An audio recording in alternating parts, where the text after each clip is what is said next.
Hello friends, आज हम बात करेंगे एक इम्पॉर्टेंट और यूजफुल टॉपिक के बारे में। आज हम बात करेंगे कुछ टिप्स और स्ट्रैटेजीज जो मदद करेगी आपकी ब्लड प्रेशर की बीमारी आए ही ना, ब्लड प्रेशर कभी ना हो उसमें।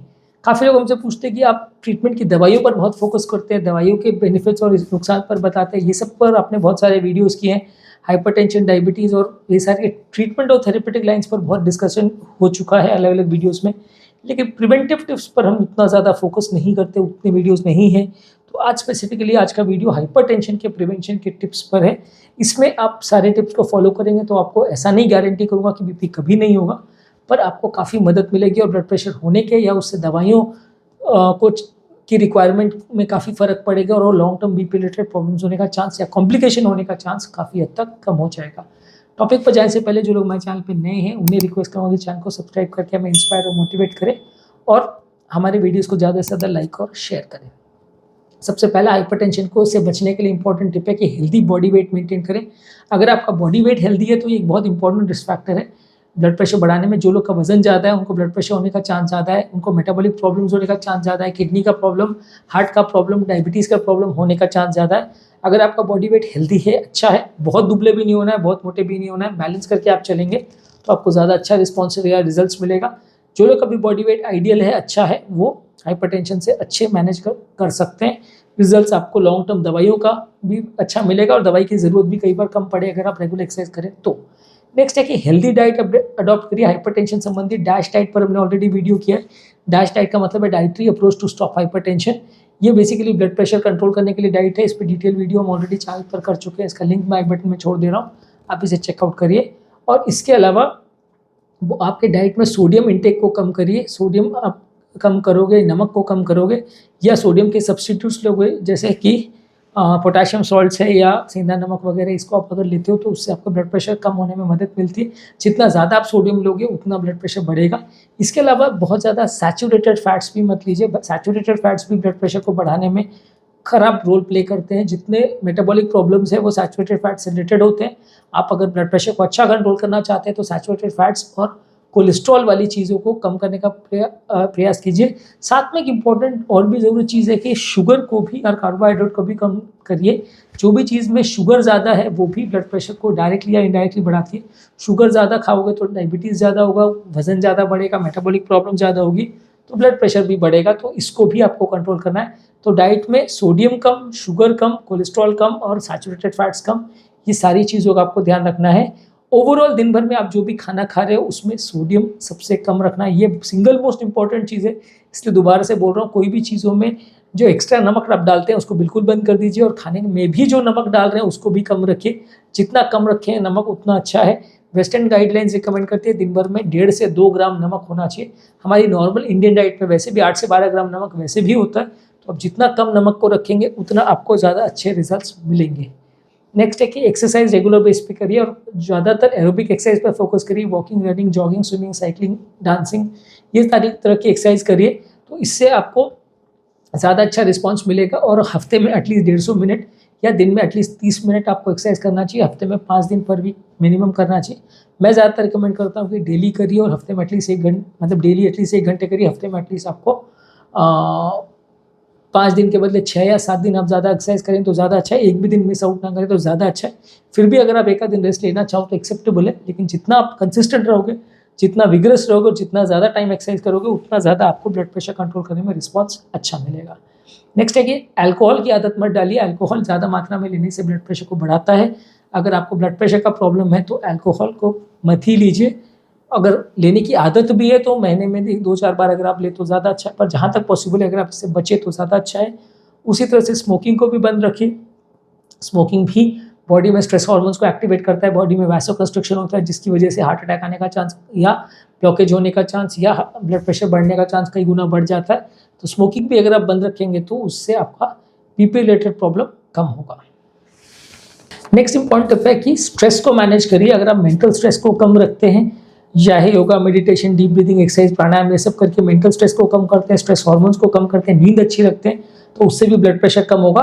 योगा, मेडिटेशन, प्राणायाम और डीप ब्रीदिंग एक्सरसाइज कैसे करना है और कौन सी चीज़ों से फ़ायदा होगा, ये जानने के लिए ऑलरेडी हमने चैनल पे वीडियोस पोस्ट किए हैं जिसमें टिप्स पर बात करिए। आप उन्हें चेकआउट करेंगे तो आपको काफ़ी कुछ नया सीखने को मिलेगा। तो ये वीडियोस को आप डेफिनेटली चेकआउट करिए। पर ये सब चीज़ें करने से आपका मेंटल स्ट्रेस लेवल कम होगा। नींद अच्छी रखिए, 7-8 घंटे की एटलीस्ट नींद रखिए, उससे भी ब्लड प्रेशर को कंट्रोल करने में मदद मिलेगी। नेक्स्ट है कैफिनेटेड प्रोडक्ट्स कम लीजिए। चाय, कॉफ़ी या एनर्जी ड्रिंक्स में कैफीन ज़्यादा होता है, रेड बुल वगैरह जैसे एनर्जी ड्रिंक्स में कैफीन होता है। ये कैफीन लॉन्ग टर्म आपके ब्लड प्रेशर को बढ़ाने में नेगेटिव इम्पैक्ट करता है। तो ब्लड प्रेशर को कंट्रोल अगर आपको करना है तो कैफिनेटेड प्रोडक्ट्स या ज़्यादा स्ट्रॉन्ग चाय, कॉफ़ी कम रखिए। दिन भर में 1-2 बार आप ले सकते हैं, बहुत ज़्यादा मत लीजिए नहीं तो नुकसान करेगा। बहुत स्ट्रॉन्ग मत लीजिए नहीं तो नुकसान करेगा। नेक्स्ट इंपॉर्टेंट टिप है कि रेगुलर ब्लड प्रेशर चेकअप करिए। अगर आप नॉन हाइपरटेंसिव है तो एटलीस्ट साल में 1 से 2 बार करिए, और अगर हाइपरटेंसिव है तो हफ्ते में 2-4 बार एटलीस्ट करना चाहिए। रेगुलर ब्लड प्रेशर चेकअप करने से अगर आप प्री हाइपरटेंसिव भी हो तो जल्दी डिटेक्ट हो जाता है, और आप लाइफस्टाइल मॉडिफिकेशन दवाइयों को जल्दी अगर स्टार्ट करना है तो वो जल्दी कर सकते हो। अगर आपको पता चलेगा जब बीपी ऑलरेडी 5-10 साल पुरानी हो चुकी है, तब ऑलरेडी उसके कॉम्प्लिकेशन चालू हो जाते हैं, सिस्टम सारे खराब होने लगते हैं, उसको मैनेज करना मुश्किल पड़ता है। तो अगर आपको अच्छा रिजल्ट चाहिए तो फिर आपको ब्लड प्रेशर को अच्छे से अगर कंट्रोल करना है तो रेगुलर बेस पे आपको उसको चेक करना जरूरी है, तभी आपको ज़्यादा अच्छा रिस्पॉन्स मिलेगा। नेक्स्ट है कि स्लीप अच्छी रखिए। एडिक्वेट अमाउंट ऑफ 7-8 घंटे आप स्लीप रखोगे तो उससे आपका ओवरऑल क्वालिटी ऑफ लाइफ भी बेटर होगा, मेटाबॉलिज्म भी बेटर होगा, स्ट्रेस हार्मोन्स भी कम रहेंगे। नींद अच्छी क्वालिटी की होना ज़रूरी है। सिर्फ आप 7-8 घंटे लेटे रहो और नींद ना आए तो वैसे में कुछ फ़ायदा नहीं होगा। अगर आपको अच्छी नींद मिलेगी तो ही आपको अच्छा रिस्पॉन्स मिलेगा। इंसोम्निया में या कौन कौन से चीज़ों से फ़ायदा मिलेगा इंसोम्निया की बीमारी में, उस पर ऑलरेडी हमने एक डिटेल वीडियो किया जो कि आप हमारे चैनल पर देख सकते हैं। नेक्स्ट है कि प्रोसेस्ड फूड या फास्ट फूड को कम रखिए। जो भी तला गली चीज़ें, जंक फूड है या प्री पैकेज फूड्स है जो पैकेज में आती है जिसमें बहुत ज़्यादा प्रोसेसिंग लगता है, फाइबर कंटेंट इसमें कम होता है, फैट कंटेंट इसमें ज़्यादा होता है, ट्रांस फैट, सैचुरेटेड फैट्स इसमें ज़्यादा होते हैं, उसको जहाँ तक बने कम रखेंगे तो अच्छे रिजल्ट्स आपको मिलेंगे।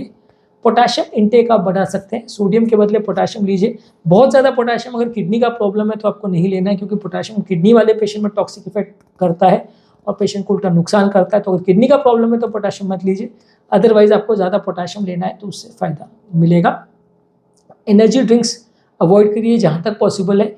एनर्जी ड्रिंक्स भी कैफीन कंटेंट ज़्यादा होने की वजह से नुकसान करती है, और कैफिनेटेड बेवरेजेस चाहे वो कोल्ड कॉफ़ी हो, हॉट कॉफ़ी हो, हर तरह की चाय कॉफ़ी है उसको कम रखेंगे तो अच्छा है। सीडेंट्री लाइफस्टाइल मत रखिए। जितना आप फिजिकली एक्टिव रहेंगे, वॉकिंग, रनिंग, जॉगिंग ये सब करते रहेंगे उतना अच्छा है। जितना बैठे बैठे का जीवन रहेगा, चाहे बिस्तर पर पड़े रहोगे किसी भी कारण से, किसी बीमारी की वजह से या अपनी आदत की वजह से, तो उतना आपको नुकसान होगा। अगर आपका क्लरिकल जॉब भी है और आपका डेस्कटॉप जॉब भी है, आपको बैठे बैठे का काम भी है, तो भी बीच में आधा घंटा एक्सरसाइज करके आइए या कुछ ऐसा एक्टिविटी करके आइए जिससे बॉडी फिजिकली एक्टिव रहे, तो इससे ब्लड प्रेशर होने का प्रॉब्लम कम होगा। लंबे समय तक एक जगह पर बैठे रहने से ब्लड प्रेशर का प्रॉब्लम ज़्यादा होता है। बीच में आपका अगर पाँव को थोड़ा सा एक्टिविटी मिल जाए तो ज़्यादा अच्छा आपको रिस्पॉन्स मिलेगा।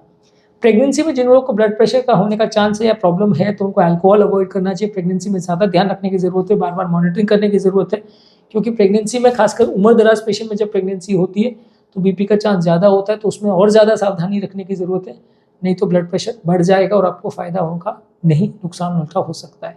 इसके अलावा कोई भी अगर क्रॉनिक कंडीशंस वगैरह है जिसके जैसे डायबिटीज़ है, किडनी का प्रॉब्लम है, हार्ट का प्रॉब्लम है, तो उसको अग्रेसिवली एड्रेस कीजिए। उसके लिए प्रॉपर डॉक्टर को दिखाइए और प्रॉपर थेरेपी करिए, तो उससे ब्लड प्रेशर का प्रॉब्लम कम होगा। इस तरह की प्रॉब्लम्स लंबे समय तक अगर अनट्रीटेड है, चाहे वो आर्थराइटिस की प्रॉब्लम है, स्ट्रेस का प्रॉब्लम है, बीपी, शुगर, कोलेस्ट्रॉल का प्रॉब्लम है, तो वो लंबे समय में अलग अलग सिस्टम्स को अफेक्ट करता है। डायरेक्टली इनडायरेक्टली उससे फिर ब्लड प्रेशर का प्रॉब्लम हो ही जाता है। तो आप उनको कंट्रोल करेंगे तो बीपी का प्रॉब्लम आपको थोड़ा कम देखने को मिलेगा। लास्ट इंपॉर्टेंट टिप है कि हाइड्रेशन अच्छा मेंटेन रखिए, पानी ज़्यादा मात्रा में पिए, तो उससे भी आपका ब्लड प्रेशर थोड़ा सा कंट्रोल करने में मदद मिलेगा। हाइड्रेशन ज़्यादा अच्छा रखने से हार्ट की प्रॉब्लम, जो किडनी का प्रॉब्लम, इनफैक्ट वजन कम करने में भी मदद मिलती है। तो आप ज़्यादा मात्रा में अगर पानी पिएंगे, और ऐसा नहीं करें 10 लीटर पानी पीजिए, 2 से 3 लीटर पानी आप दिन भर में अगर लेते हैं तो आपके लिए हाइड्रेशन अच्छा मेंटेन रहेगा, तो बीपी का प्रॉब्लम कम करने में कुछ हद तक आपकी ये मदद करेगा।